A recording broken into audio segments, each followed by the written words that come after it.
Thank you, Cindy. All right. So before we move into everything here, I'm just going to check with Rob. Do you want to test your mic, Rob?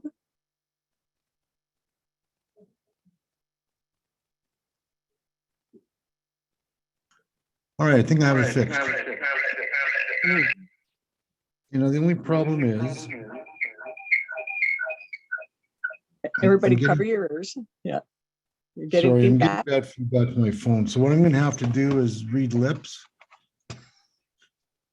because my my sound out's not working properly. So let's just go ahead and let's move along. So sorry about that, everyone. Technical difficulty. Of course, it has to happen as soon as I start my computer and put this on today.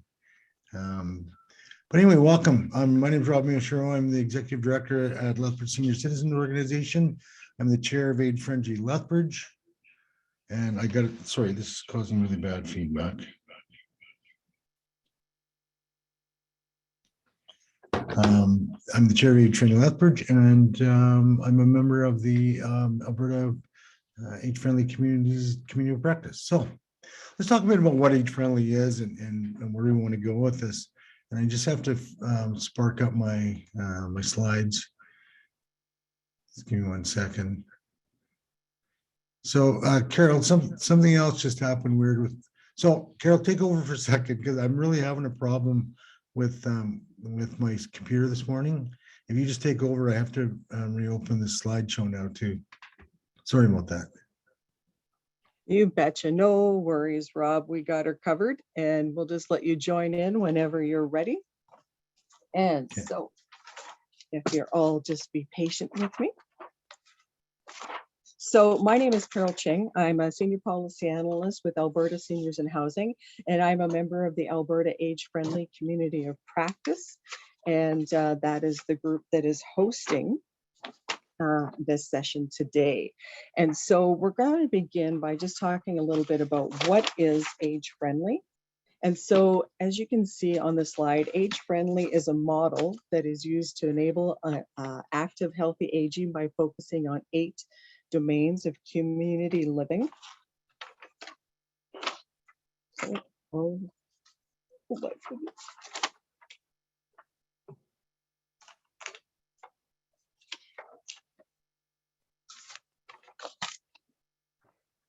Age-friendly communities, they help seniors to remain engaged in their communities and through developing supportive, built and social environments that facilitate exercise, social connection, and respect for seniors. The cornerstone of the age-friendly movement is the development of a community plan that is developed with non-traditional partners, and that includes older adults and focuses on the inclusion of seniors. Again, the session is being hosted by the Alberta Age Friendly Community of Practice, and this is, there's 2 groups on the Healthy Aging Core Alberta for Age Friendly, and one is an open discussion group, and anybody can join that. You can get information, connect with members. The other one is a closed group, and that's the Community of Practice group, and that group is a little more focused because those are folks that are pursuing age friendly in their community. So they're doing a needs assessment, developing a plan, potentially working with their municipal government, those types of things. And that group comes together to support each other in a mentoring capacity, and they meet once a month. If you're in a community that doesn't have an age-friendly initiative and you'd like to get one going, feel free to connect with us, and we'd be happy to have you join us, or if you have questions. That is the way that you would connect with us. So setting the stage a little bit about seniors and housing. So most seniors, as we know, want to remain in their own homes for as long as possible. I think that that's not a surprise to most people that are here on this session. The majority of Alberta's seniors live in private dwellings, and the majority of seniors in private dwellings are homeowners. And about 1 out of every 7 seniors in a private, 1 about every 7 seniors in a private dwelling, I keep moving my camera, is a renter. And close to about a quarter of Alberta seniors in private dwellings live alone. And so a lot of people tend to think that all seniors live in long-term care, but they don't. That's a small percentage. And so the majority of seniors live in their own home in the community. And so age-friendly communities really helps to support those folks, whether it's through housing, transportation, social connectedness, those types of things. So with regards to housing, age-friendly. Okay, I'm ready to go I'm ready to go unless you want to continue. Oh no, Rob, I want you to jump in. You're an awesome moderator. And if you're good to go, we're going to invite you in. All right, great, thanks. And sorry, everybody, again. Yeah, thanks for your patience, everyone, and take it away, Rob. And I'm sure you guys getting the same feedback I am. Okay, good. So why are we doing this? Why is the Age-Friendly Community of Practice hosting this series? Well, according to the World Health Organization, the housing conditions of older people are often linked to their quality of life and whether they're able to age independently and actively in their communities. Appropriate housing design and its proximity to community and social services allow older residents to live comfortably and safely, while housing affordability gives them peace of mind. On this slide, you can see a few of the location design and affordability factors the WHO considers important when looking at how age-friendly a community is. When considering affordability specifically, CMHC's threshold for all Canadians is housing that costs no more than 30% of gross household income, to ensure resources remain available for food, transportation, other basic needs, and other factors that contribute to quality of life. Through this 5-part series, the Alberta Age-Friendly Community of Practice is exploring the range of seniors housing from homelessness to continuing care. The goals for this series are to help foster a shared understanding of the housing needs of seniors, to identify enablers to support seniors to live independently, and to encourage and facilitate a wide variety of age-friendly housing options for seniors. So let's do a real quick recap of, next slide, please. So let's do a recap of the sessions we've had so far, and I'll run through these fairly quickly and you can just read along. In the first of the series held in February, this session, we set the stage by looking at why this topic is important, where Alberta seniors live, and their housing preferences. Participants also heard how the Alberta Affordable Housing Strategy supports housing for low-income seniors.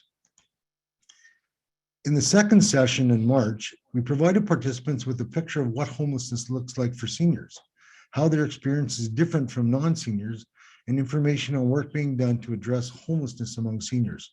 Participants also learned what living well in community means from a housing perspective, some of the challenges and opportunities, and what role community partners can play in supporting affordable housing for seniors. Session 3 focused on characteristics of age-friendly housing for seniors. Participants learned how the spaces people live in impact their independence, how accessible architecture can support aging in place, and trade-offs that older adults face when they want to renovate their homes to make them more accessible. They also heard about the work happening in the US to support communities in diversifying their housing stock and encourage more accessible housing. So let's bring it back to what we're going to do today. In this 4th session of the Age-Friendly Housing Series, you will learn about innovative housing models for seniors. What makes these housing models innovative, and what needs that these models aim to address, and the challenges and successes experienced in developing this model. So following a brief introduction, the sessions will focus on a panel discussion and time, and we'll have some time for participants to answer ask questions. Sorry. So we're really fortunate to have with us today Yasushi John Oki is the executive director of Green Violin Community Development Company. He has degrees in civil engineering and architecture, and for over 22 years has worked in the land development industry, including greenfield development, infill residential construction, and project management. Yasushi has worked in Strathcona County's current planning department, then in the government of Alberta's Ministry of Infrastructure, and finally in the City of Edmonton's Housing and Homelessness section. In his most recent nonprofit role, he served as Director of Housing at Homer Trust Edmonton, an organization focused on the homeless serving sector. He continues his work in community development with the establishment of a trio of sustainability-oriented organizations, the Green Violin Community Development Company, the Rose Cello Affordable Housing Society, and Prairie Sky Property Management Corporation. John Mundum is a member of Mosaic Village Co-Housing Community in Calgary.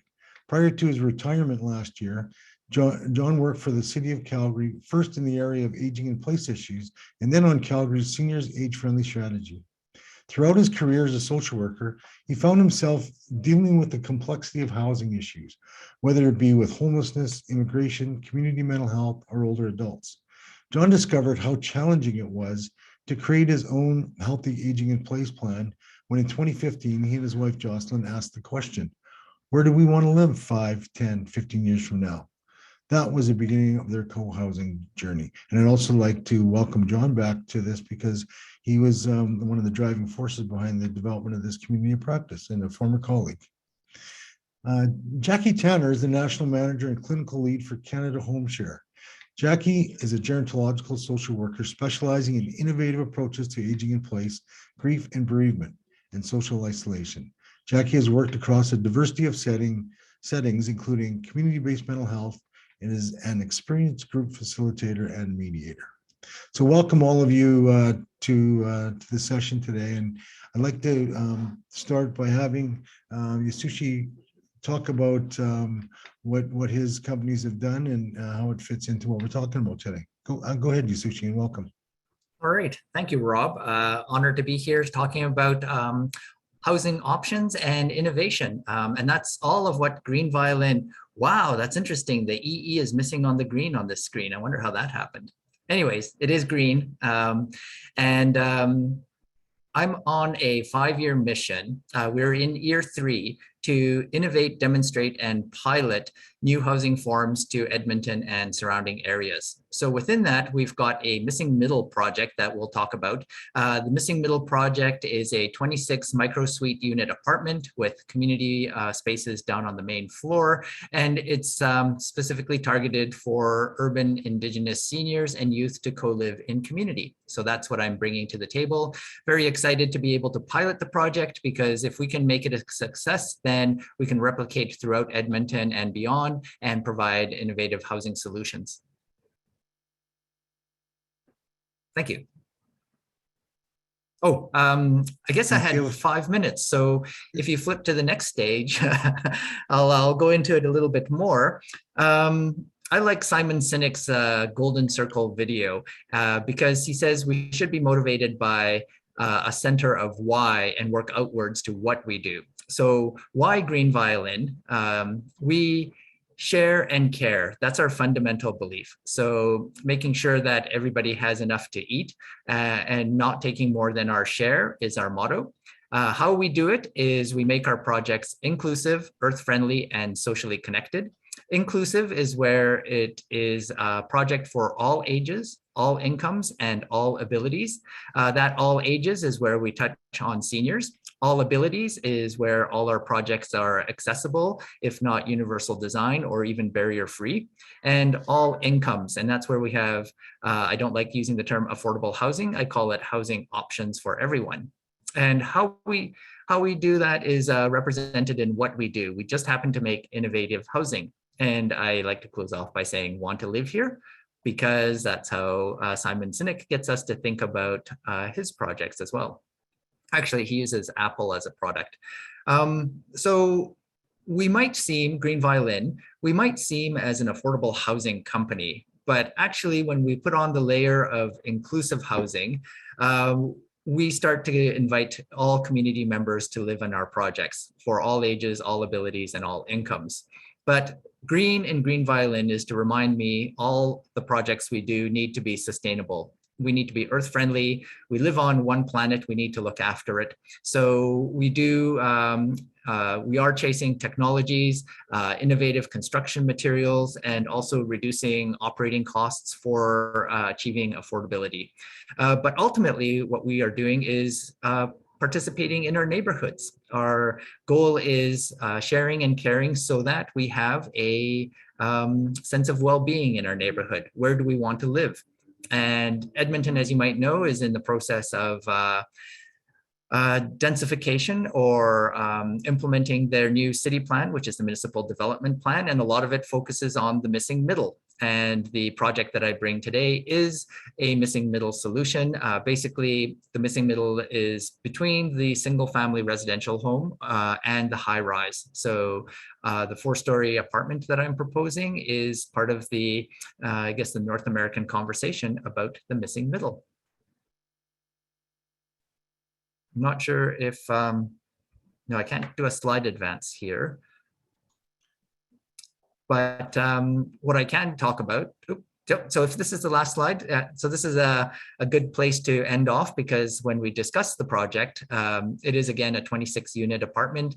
I'm following a template set in Calgary here by Homespace. They've built 8 of these apartments. The innovation here, I'll just add before I get into it later, is it is a 26-unit apartment that fits into a 50-foot standard city lot. 50 by 120. So when I say we can replicate this across Edmonton, it's because there are many 50-foot lots in neighborhoods where we can put this apartment. Hence, piloting this innovation is going to be quite an exciting project we undertake. All right, thanks, Rob.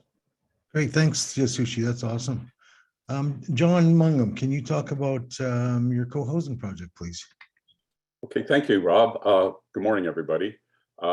Mosaic Village, you see it on the slide there, is a co-housing community. I'm going to first define what co-housing is so we understand it.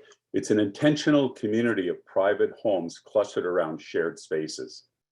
Households have independent incomes and private lives, and neighbors collaboratively plan and manage community activities in shared spaces. And the legal structure is typically a cooperative or a condominium. It's been in North America since 1988, and it started in Denmark. This model of housing started in Denmark in the 1960s, and there are many around the world. This morning, I went to the Canadian Co-Housing Network page and counted 47 in Canada, from stages of people brainstorming and planning all the way up to people living in them. There are 3 in Alberta, 1 in Edmonton, 2 are in Calgary, and 1 is being in the forming stage in Calgary. So we're the second one in Calgary. The other one is Prairie Sky, that's been around for over 25 years, around 20 years. Think of it this way. Remember a time when people used to know their neighbors, how they looked out for each other and were there to lend a helping hand when it was needed? Well, that's what Mosaic Village is all about at the end of the day. We're intergenerational. Now, we're not built yet. We're starting construction in 2023, and that's the building you see on the screen. We are in Boness, and a lovely site there. We're planning for 24 units, 1 bedroom plus den, 2 bedroom and 3 bedroom, because we're intergenerational. So we'll probably have children around, we hope. All have either a balcony deck or a Juliet. Now, what's typical of co-housing, there's 3,500 square feet of common space. It's designed with aging in place in mind, with elevator access to each floor, safe community environment, pets are allowed. It's close to many amenities, shops and restaurants, public library, parks, bike paths, schools, city transit. Boness Senior Center is like a half a block away. In co-housing, the common space or common house, it's often called too, our common space is designed in such a way, our primary common space is designed in such a way so neighbors naturally bump into each other. It's the heart of Mosaic Village. It's like kind of like an extension of our own personal living rooms, so to speak. It's designed in a way to have community meals together 2 or 3 times a week, let's say, whatever we decide, where people can break bread together, have conversations, connect with your neighbor, if that's what you want to do. And it's very common because of the connectiveness and places to do that there, where there's pop-up get-togethers.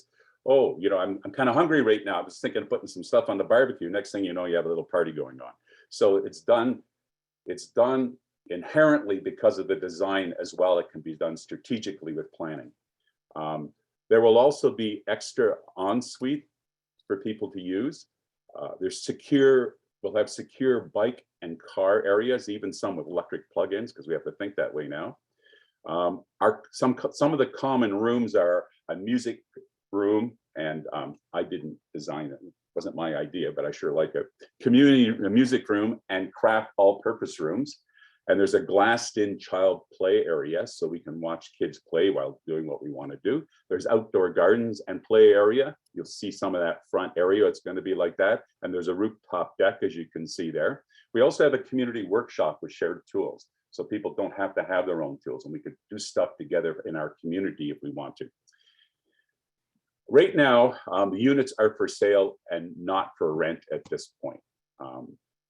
We've tried very hard to get some low-income rental units, and we were not very successful at doing that to date.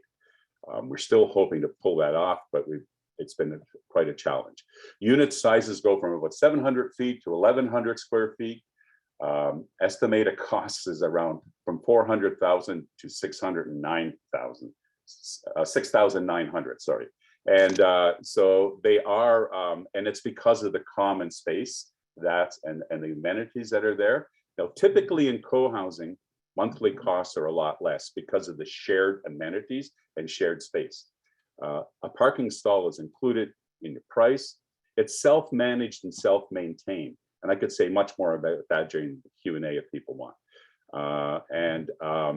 We're looking at a shared IT communications type thing that a lot of co-housing communities do, and our co-housing community is planning for solar panels. In co-housing, most decisions are made through an intentional consensus process. We value everybody's input and work towards making sure that that happens. And finally, Mosaic Village is designed for that perfect balance between privacy and community. It's an effective way to eliminate social isolation. So this is a very quick overview. There's so much more I could say. So feel free to reach out to me. You have my number there if your questions aren't answered today. Thank you. Great, thanks, John. So the next one, if we can have Jackie Tanner from Canada Home Share. Jackie. Hi, thank you so much to the organizers for inviting me to present about Canada Home Share today. So I've been working with the program since 2019, back when we were Toronto Home Share, and I'm so excited to share about our program and to learn more about Green Violin and Mosaic. Next slide. So before I talk to you about the program, let me tell you a little bit about the need that we saw when we began back in 2018. The headlines in the newspaper are signaling changes in our social landscape. There's lots of older adults who have homes, and a lot of these homes have an extra bedroom. There's lots of older adults who may be at risk for social isolation and who could benefit from some financial support or some practical assistance around the home to be able to age in place more easily. At the same time, we have lots of younger people who just aren't able to enter the market, and they're struggling to find safe and affordable housing in cities across the country. So home sharing is a way to leverage these millions of empty bedrooms, provide some assistance and some extra income to older adults while making flexible, safe and affordable housing available to students, and really creating an opportunity for intergenerational solidarity. Next, thank you. So while the headlines are signaling one thing, here's some other things that we know. As Carol said, we know that about 90% of us want to age in place. Some of the challenges to us doing that are financial, or we could face social isolation. But oftentimes in our work, we find it's the small things, the things that we never even considered before that can present significant challenges to aging in place. So it's pretty easy to hire someone to shovel the snow, but it might be really difficult to find someone to help out with the little things that come up, like moving the couch if you drop your phone behind it, maybe reaching things off high shelves, changing those smoke alarm batteries, bringing heavy items in from the car, or assisting with tech support for the devices that we use that keep us socially connected, or just having an extra set of hands around when you need them. And we know that there can be risks associated with actually finding a tenant or someone to assist with these things. So home sharing is not a new, thank you. Home sharing is not a new concept. So the Golden Girls showed us all how it's done starting back in 1985. So why don't more people do it on their own? One of the most common reasons that we found in our work at Canada Home Share is that there's a fear of having a bad experience or a bad tenant and then having to deal with that on their own. And this fear is enough to prevent a lot of older adults from leveraging an empty bedroom to help address some of their unmet needs. So Canada Home Share is a nonprofit program run by the National Initiative for the Care of the Elderly. Our facilitated model of home sharing is designed to mitigate some of the fears and concerns that prevent people from considering home sharing as a housing option. So we match older adult home providers 55 plus with post-secondary students to live together. In our program, students pay their home provider between $400 to $600 in rent per month, and they contribute up to 7 hours per week of light household assistance around the home or companionship. And the aim of our model is to provide proactive approaches to aging in place while addressing the affordable rental crisis faced by students. Next slide. So when we don't strengthen protective factors and we don't use those proactive approaches, we're left with the more expensive realities of unnecessary trips to the hospital or premature moves or pushes out of the community and into long-term care. So by preventing and addressing social isolation, offering a bit of assistance around the home and access to a social worker who can make community connections, some of these more expensive and undesirable situations can be prevented or delayed.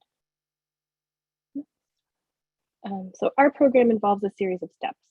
So each of our pilot locations has a local social worker on the ground who facilitates these steps, from application to screening and vetting, completing the safety protocols to matching, right through to the end of a match. And a move out, our state social workers and the national team are there to support our participants. And I can go more in depth to this process later. And that's it. That was Canada Home Share in a nutshell. So I'm really looking forward to the panel discussion. So I'll just turn it back over. Great, thanks a lot, Jackie. Oh, sorry, I'm doing feedback again. All right, so thanks very much. And so now we're going to talk about the questions I'm going to discuss with the panel. So I will give everybody a couple minutes to answer each question. At the end, we will take questions from our participants online. And so here are the questions that we're going to ask today. What makes your housing model innovative? What need did you design your housing model to address? What has been your greatest challenge in developing your housing model? What do you see as being your greatest success to date in relation to your model? And what have you heard from the seniors about your housing model or project? And if you have any personal stories to share. So let's just start off really quickly. Jackie was just on. So Jackie, why don't you just elaborate a bit on what you just finished talking about, and tell us what makes your your service so innovative. Sure. So I think one of the things that makes us innovative is social workers as navigators. So all of our on the ground staff, most of our team, in fact, are social workers. So they make the matches and they walk people through the screening and matching protocol, but they're also there to provide resources outside of the program that might help people age in place more easily. So they get to know participants and are there to make those community referrals if there's a gap. I think a lot of older adults don't have access to a social worker is what we're learning in our program, and access to a social worker has proven to be a pretty important part of our program. I would also say that we're addressing the needs of two very different demographics at the same time. I think that the intergenerational solidarity that we're seeing in our program is kind of removing this divisiveness between older adults and student and really looking at what they have in common and breaking down some of those barriers. Oh, I can't hear Rob. Sorry, thank you very much, Jackie. And John, what would you say makes your co-housing project innovative? The model of co-housing that we have is it's been tried before in other communities. We know that it works. What's neat about it is as we're building ours, we have been intimately involved as residents of that community. I'm planning to live there, as everybody else is that's working on this, involved in the design to get this built. And as we move forward and we're wondering what direction to take, we can consult other co-housing communities that have successfully done this. The other thing is that we're intentionally taking that whole concept of healthy neighborhoods, knowing your neighbors, and putting it in an environment where there's that healthy balance between your own privacy and community. You can just step out of your place and engage with others and still recognize that there's a larger community to be part of. So that's pretty much it. Great, thanks, John. Appreciate that. And Yasushi, I know you touched on it a bit in your introduction. Maybe you could expand on the innovative work that you're doing and what makes it innovative. Absolutely. So Green Violin is a nonprofit company, and we are neighborhood developers. I say that I am part of the neighborhood, and I only am developing in those areas that I know the residents, the community leagues, and the needs of the neighborhood. Alberta Avenue is where this missing middle apartment is going, and it has Edmonton's highest population of urban Indigenous.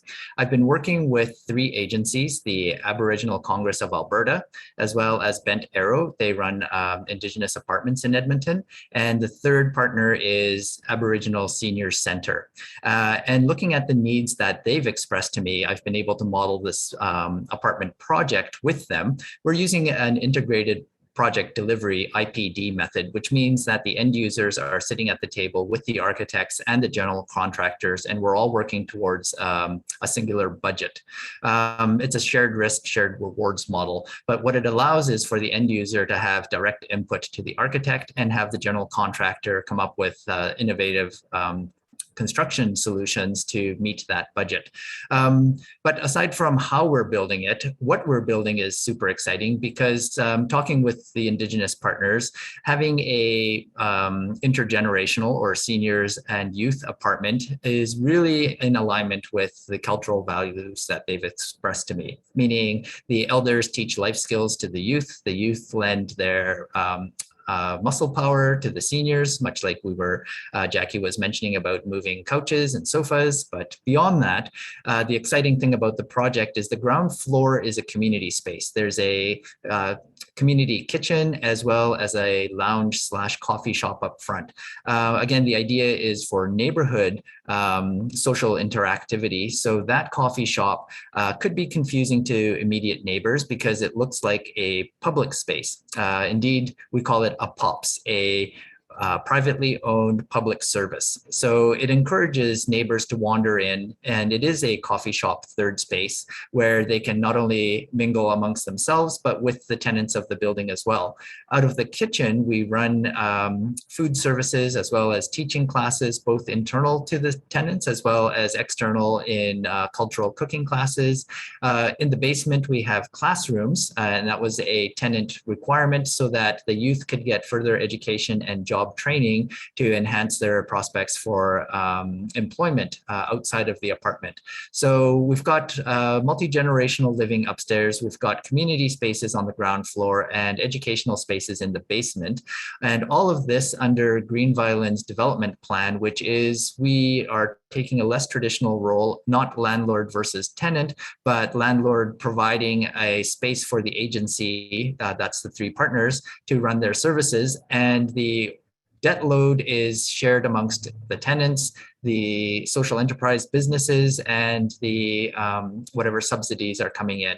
So no longer are we chasing independent tenants and charging a per door rental rate. We're just having the entire building debt load being covered by the agency partners. So perhaps innovation on several fronts there and demonstrations certainly coming up, hoping to get in the ground by this September on this project. Great, thank you. So let's stay with that for a second now, because our next question, you kind of answered it. So when you're designing this this model, what needs did you want to address, and how do you think how do you think you're meeting those needs with this project? The primary need is what makes a community. What do residents who are in the neighborhood today wanting to participate in? Much like John mentioned about co-housing and community, that's our starting point, which is why the ground floor has community spaces and the rooms upstairs are micro suites, 300 square feet and smaller. The challenge to the architect on that point is make the micro suites both accessible and co-joining so that we can open doors in between and connect them for much larger, I guess, living spaces. But beyond that, that community interaction, socialization was a really important part, not just within the building, but external to the building as well. So not just the coffee shop lounge on the ground floor, but also community gardens outside, where both the tenants of the building doing traditional medicinal herb plantings and teachings, but also residents in the immediate neighborhood being able to do garden plot gardening there as well. So great, thank you. To answer your question, community is the driving factor. Absolutely, thank you. So John, same question is, so when you guys are going about designing your model for co-housing, what needs were you trying to address? And do you think when it's built? Community. I'm saying almost the same thing he is. For a minute there, I thought he was talking about co-housing. But really it is. And a way of people naturally connecting with each other in a way that isn't onerous and having to always plan and organize stuff, but that can happen if you want. But also a way of people can naturally bump into each other, because you come into our front door and as you go to the elevator, you look to the left and there'll be a glass wall there, and you could see through the common area and see what's going on in there, and you could see what's your neighbors are doing. Like, people can connect with each other in natural ways. The other thing that makes it innovative is that to date, the group of us that have been moving forward, as more people come on board, we're actually leading the design of the building in consultation with the experts that are out there. So we would have a developer and an architect, and we have a co-housing consultant and all that, but we are very much participating in how that's decided, because we are moving into that. We're not creating something for somebody else. This is going to be our home for everybody that's moving in. So that's makes it quite innovative compared to other builds. Great, thank you. So, and Jackie, you did touch on this as well, but really, when you set out to, when this was designed for home share, what were the big needs that you wanted to address, and do you think you're addressing them? Yeah. So from the research that we started out with, we know that older adults living in the community are at risk for social isolation, but oftentimes they don't recognize this until they're quite isolated, making them harder to reach. So we designed the program to keep people connected in the communities and to each other. We know that the desire to age in place and the challenges that come with doing this means that older adults may be sacrificing things that can keep them well in order to remain in their own home. So in our research, we found that a lot of older adults were sacrificing leisure activities or social activities with their friends, cutting back on their medication to remain in their own home. So the extra income from home share in the research was found to allow them to kind of have both. We also know that there's a shortage of safe and affordable housing for students, and this reality forces them into long commute times, having to make same difficult decisions between things like food versus books, and this negatively impacts their well-being. So I would say, yeah, addressing those, and we do see that we are accomplishing our goal that we meant to address. Yeah. Great, well, thank you. And so, what was the biggest challenge in developing this model?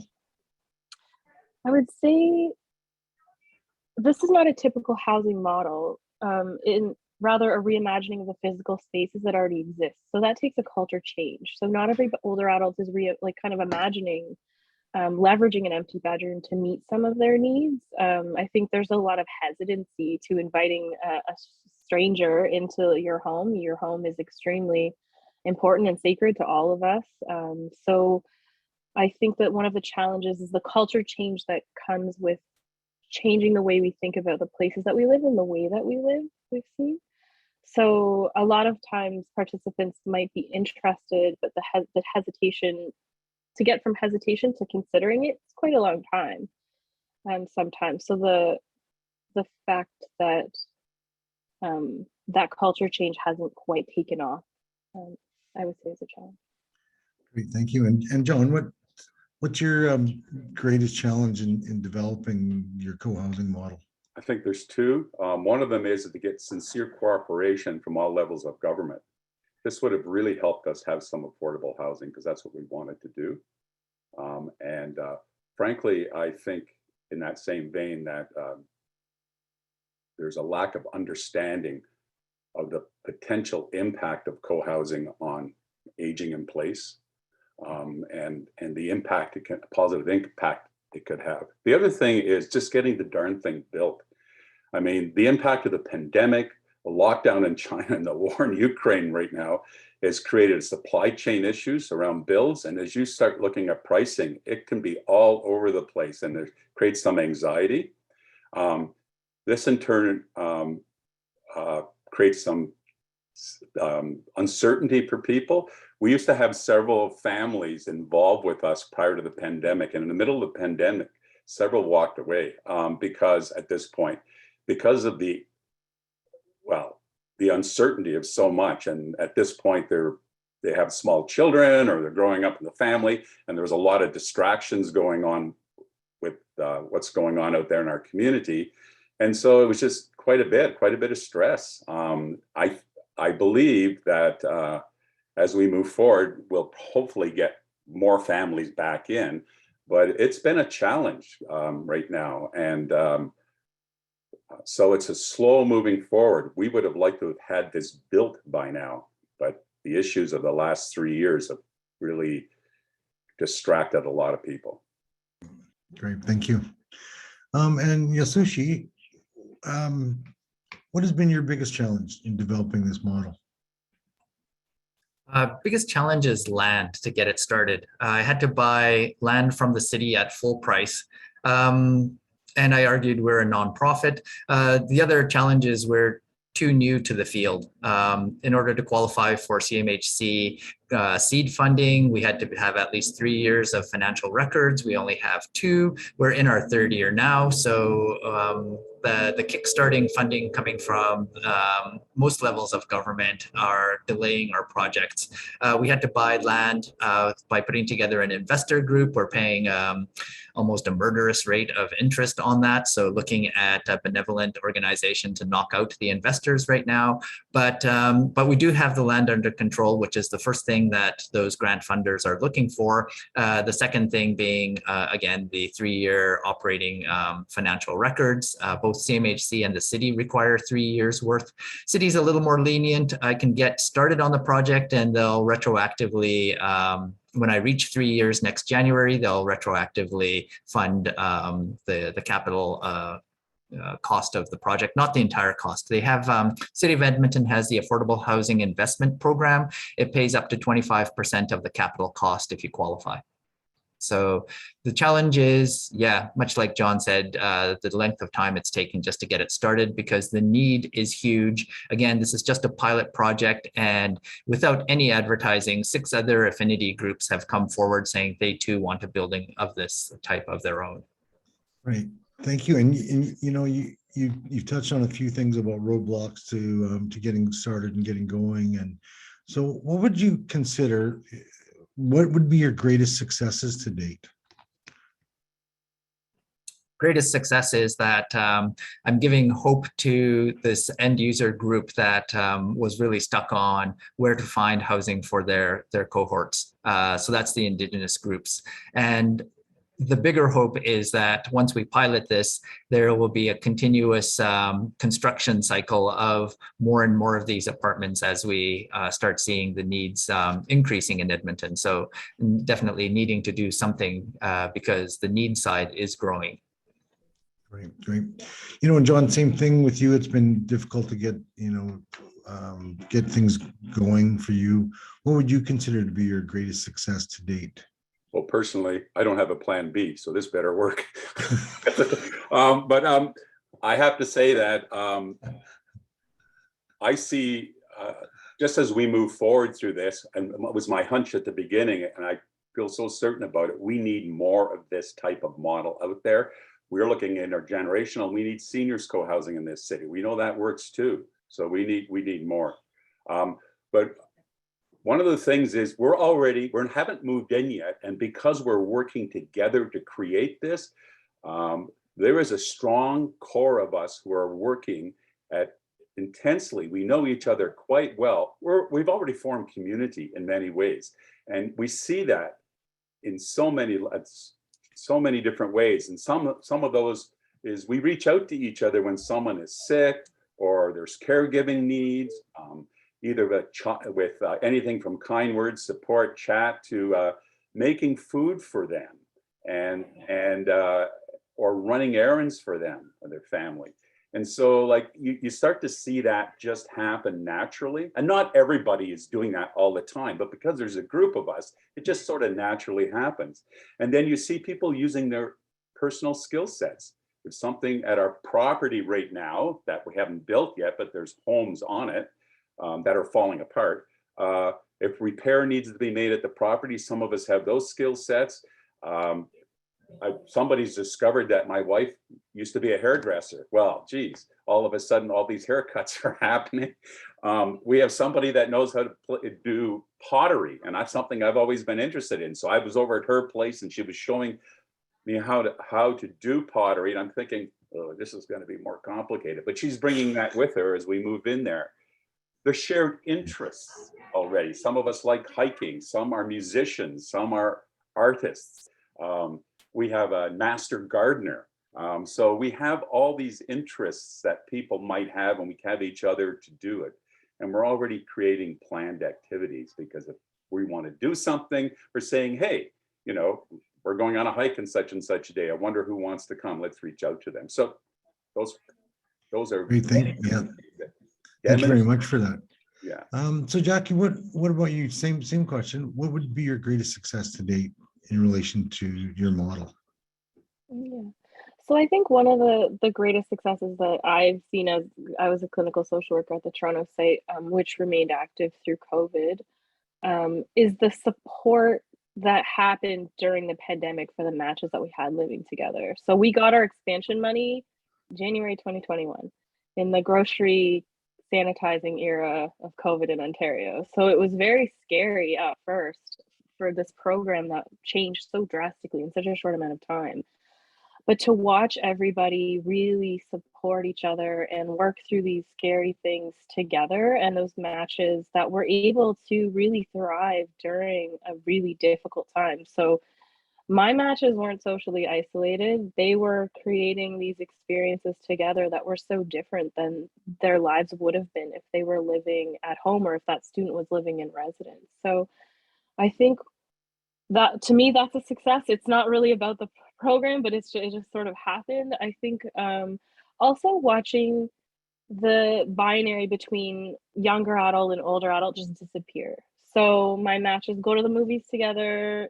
She's 85 and she's 22, and it's like they're just regular roommates. They're just friends. There doesn't need to be this sort of divide. And watching that happen, I think, is a pretty successful thing in my mind, because that will change the way that they interact with generations for the rest of their lives.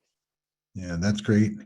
So what else have you heard? So you've given us a really neat anecdote about, how they're becoming friends, not just, roommates or landlords.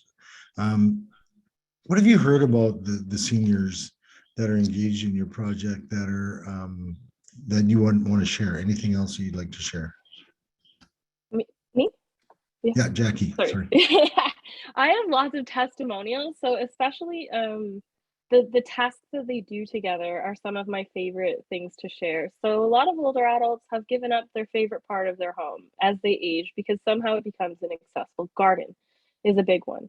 So I do a lot of home audits, because every home gets a home safety check, and I see this big garden in the back, nothing in it in the summer. How come? I can't do all the work by myself. The bags of dirt are too heavy. I just can't. So lots of students like to garden. They got 2 strong hands. So matching to get the best parts of their house back, or their passion back in some way, is really an amazing thing. So I matched that particular lady I'm talking about with a student who grew up in an apartment. She'd never had a yard, and they watched gardening videos on YouTube together. They planted this garden together and they had the best time. And when I went back in the fall, it was just amazing. Also, things like I can't get my patio furniture out. I just haven't burned it out in a few years because it's too heavy and I don't have anyone to help. So this lady who loved her deck she had a kitchen chair on her deck and she just hadn't been able to. And I took it out of there when I did the home visit. So I was like, you're not waiting for this still for a student, but the student helped her, put it all away. Just looking at what 5 hours a week in assistance can do is amazing. It can do so much. I've got a student, all she does is open jars and containers for her home provider who's got arthritis in her hands. So she used to wait till a friend or a neighbor came over and get all of her packages and jars of her mail open at once. And now the students really got light lifting, right? It's just opening a few things every now and then, but it makes such a difference. Great, thank you. And then John, I know your project isn't built yet, but tell us what you've heard about the people that are engaged in this project that really really jazzed them up about being involved in this project. What makes this whole thing tick for them? Well, why don't I give you a personal story, mine, because and it wouldn't be uncommon with a lot in our group. My wife Jocelyn and I, we wanted a balance between privacy and community. Don't want to live in a typical condo, and we hear this from people in our community all too often. There's issues with boards. They're not designed to naturally engage with your neighbors. Sometimes there's a place to meet, although they're not building that nowadays in a lot of condos, a place to meet, but it's down the hall or in the some other place where people don't naturally engage with each other. We don't want that. We want to live in an intergenerational community and enjoy the interaction with children. When we've had those experiences, we realize how valuable that is for us as we age. And how healthy that can be, and with teenagers too. In fact, it was a teenager that came up with the word Mosaic Village in our planning several years ago. So that was quite an experience. We want to live in our own place independently as long as possible. And frankly, if I can't get up at 2 a.m. and make a burrito, then I don't want to live there.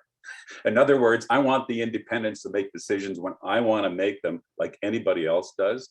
I want to avoid that other experience out there of assisted living or long-term care as long as I can, or maybe forever. A lot of people our age don't, as we age, we don't have to experience that. Sometimes we do.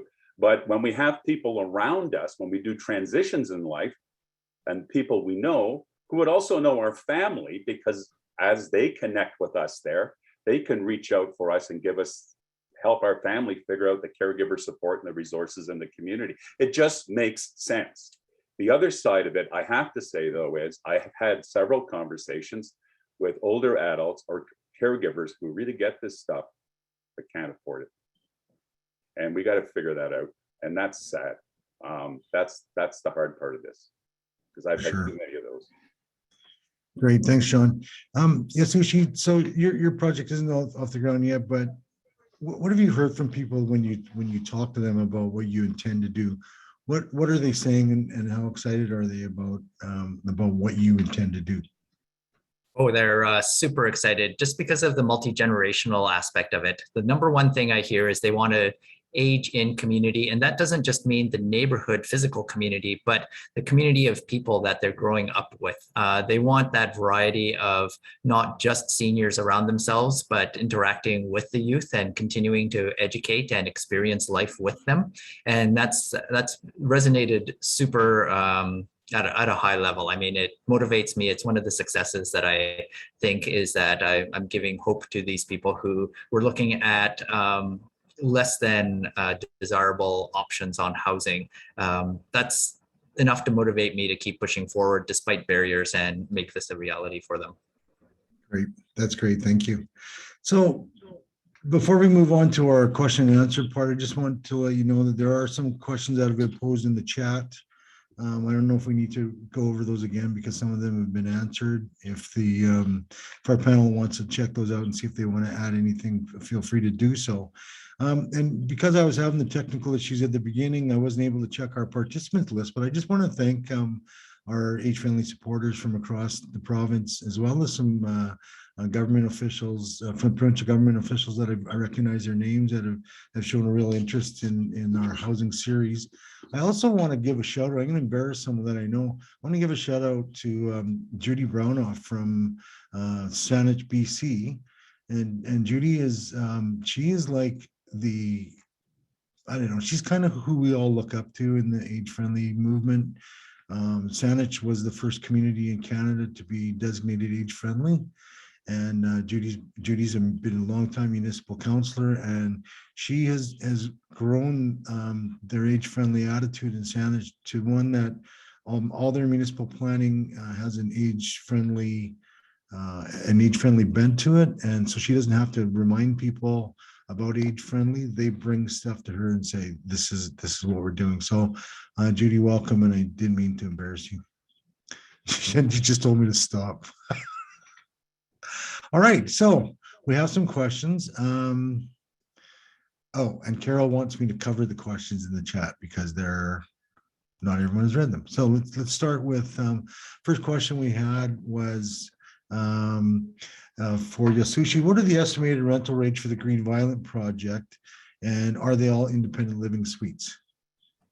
Yes, they're all independent living suites. They have a kitchenette and bathroom each. The shared facility is just the laundry facility in the basement.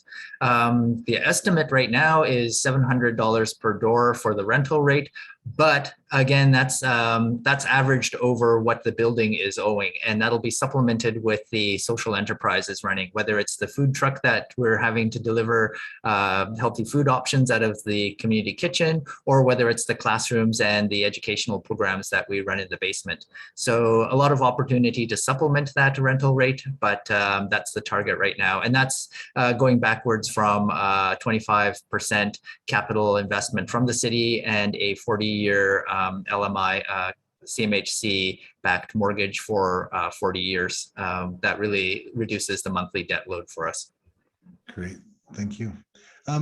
And another question was, are any of these projects or models happening to rural communities? And Yasushi said that once they can demonstrate this model, they could easily move it into small towns and rural communities. And Jackie said that their Canada Home Share is currently exploring rural sites. I can add to that too if you want. Oh, go ahead. Sorry, go ahead, John. Yeah, I expected that question. So I looked up on the Canadian Co-Housing Network, and there is an example of some in Nova Scotia and Newfoundland, and I believe in some places in BC of co-housing communities for rural communities. But yes, it's quite common. And in the United States, there are several. Great, thank you. And Carol reminds people to raise your hand, and we'll identify if you have a question you want to ask. And I don't see any hands up right now. Carol, do you see any? I don't see any. So I have a couple of questions. One, you know, what's really striking about this is that all of you talked about community. Didn't matter whether it was a community within just a building community in home sharing. You're building a community with people within that household and within that neighborhood. But all of you are talking about community as a goal, and I guess the question is it because, and John kind of answered this earlier, is it because you're not seeing the sense of community anymore where you live, or is that you just want to see more of it? So John, why don't you go first? Sure. I live in ranch lands in Calgary for almost 30 years, and I can say I know 4 of my neighbors, and I live in a circle. That's pretty sad. And part of that's probably my fault, but after a while, you know, many years ago, I was got together with when we first moved here with some neighbors and thought we will get something going in this community. And the kind of response you get after, you know, is like, well, that was really nice. Are you going to do this next year? And I'm going like, you should do it next year. That's what community is about. So it's just really challenging to get people thinking that way, I think. Yeah, for sure. Yasushi? Yeah, definitely. That's the number one thing. As I started Green Violin 2 years ago, I started off by answering the city's question on how do we do public engagement? And I realized that how I do public engagement is I'm part of the neighborhood. I'm just a neighbor who happens to have infill developer skills. And a lot of what I heard is they really enjoy it, much like John said, when you do know your neighbors. And the one thing that they were sad about is in the community, there's not many places where you can bump into your neighbor and do things together. I'm also part of the community league up in my neighborhood, and we make efforts to provide activities where that can happen, but we're understaffed and underfunded. So that's also difficult to do. I'll also put in a quick little shout out to abundant communities. There's a community of practice up in Edmonton run by Howard Lawrence, and the book is called Abundant Communities as well. But that really started talking about how do you stitch together disparate neighbors into cohesive groups. And that's where I use the word affinity group from as well. There's a phrase that Howard Lawrence uses. It's affinity in proximity. And that's really been a guiding phrase for my developments as well. How do we get an affinity group, that's the Indigenous seniors and youth, to live in proximity, hence the building that I'm providing for them. Great, thank you. Jackie, how about you? You talked about community. What's your guys' take on building community? Yeah, so I would mirror what John and Yasushi have said about there's this desire to build community in the community with not a lot of maybe experience or knowledge about how we start as a community to do that. So part of home share is not just facilitating kind of relationships with the matches, but how do we connect these matches to each other in a network? So our plan is to have engagement in events so that we're building community in the program as we go, and then linking the national sites together. Yeah. Thank you. And Sophie's from the government of Alberta Seniors and Housing, Alberta Health Services. She wants to know, how are you getting the word out about your housing projects and programs, and how can seniors become aware of these opportunities? So Jackie, why don't you take that one first? Yeah, getting the word out for us has been the most challenging thing, especially kind of during COVID, where a lot of those in-person events that pre-COVID we would go to were virtual or suspended. So every site that we have, so we're launching our Edmonton site this summer, fall. Every site has a local advisory committee of stakeholders that work with older adults, that work with students, and then we take our outreach guidance from that local advisory committee and the academic partnership that we make.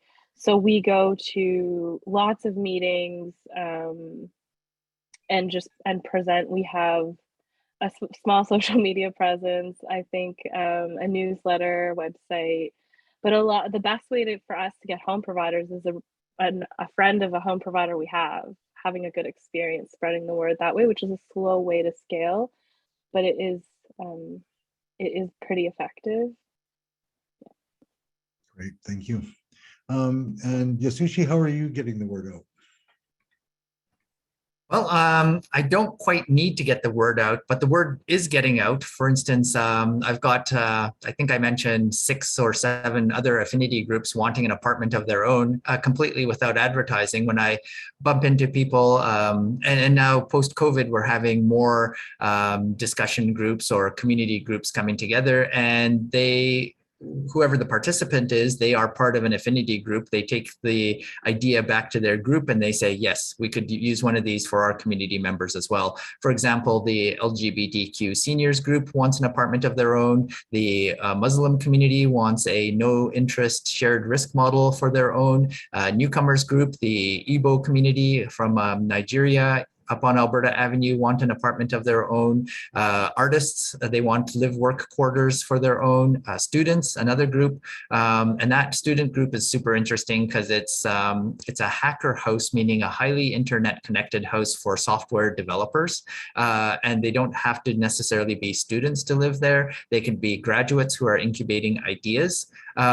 So without any advertising, all these groups are coming out. And indeed, it's the agencies that I work with that are connecting me to the identified need. And those agencies are the ones that will organize the tenants, as it were. So I don't have to do the intake. Indeed, I say I don't know the end user team as well as these agencies know them. So I really depend on those partnerships for getting input and getting the word out as well.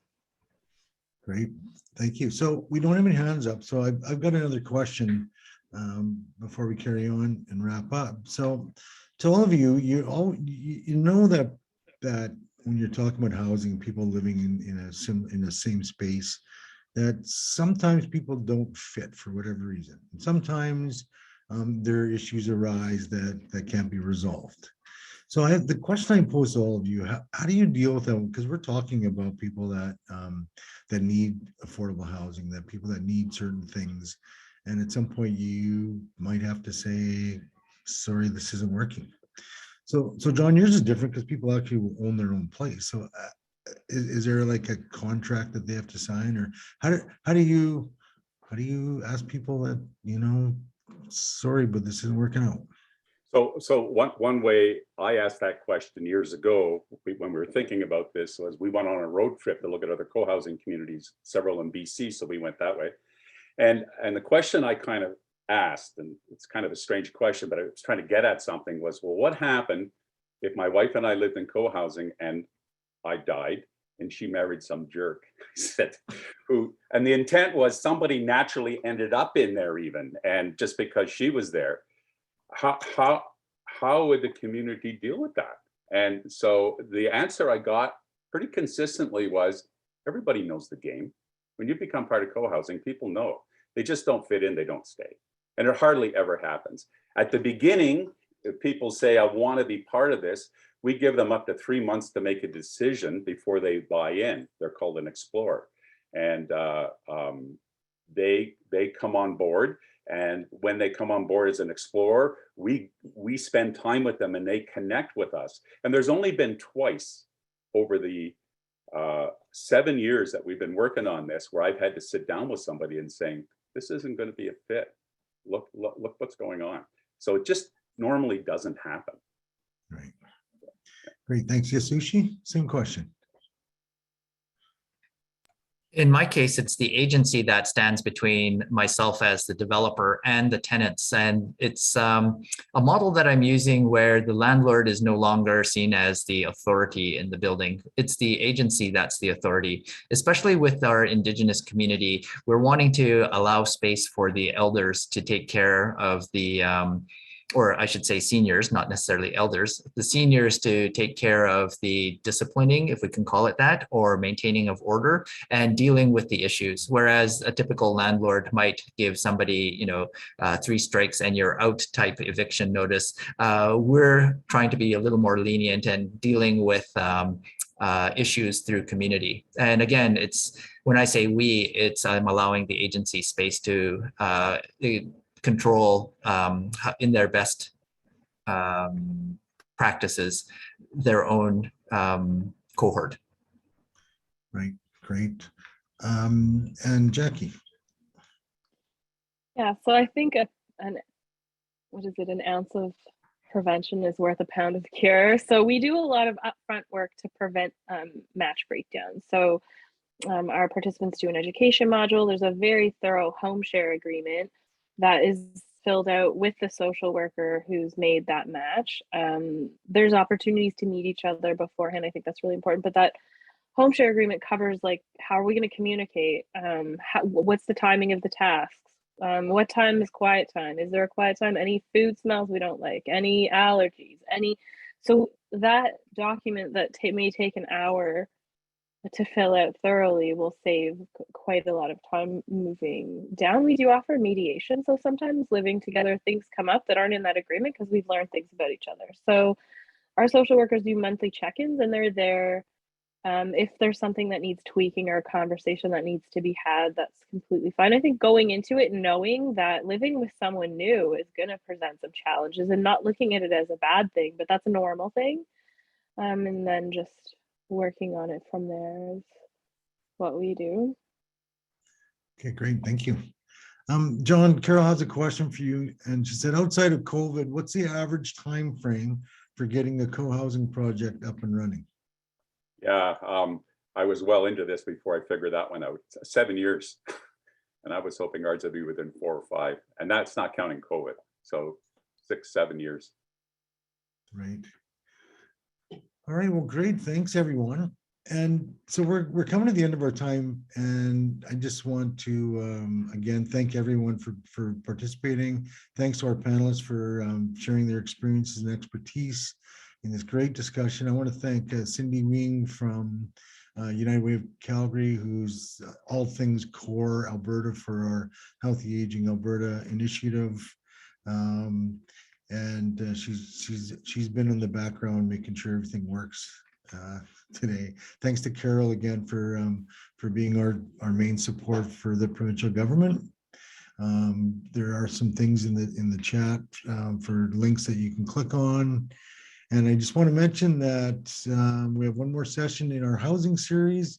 It's on June 22nd, and it's supportive housing and continuing care.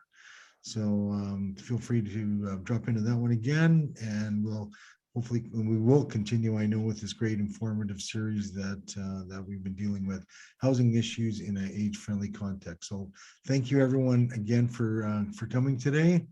And I apologize again for my technical glitches at the beginning, and hopefully we'll have them sorted out soon. So thank you very much, everyone. Awesome to have you here today.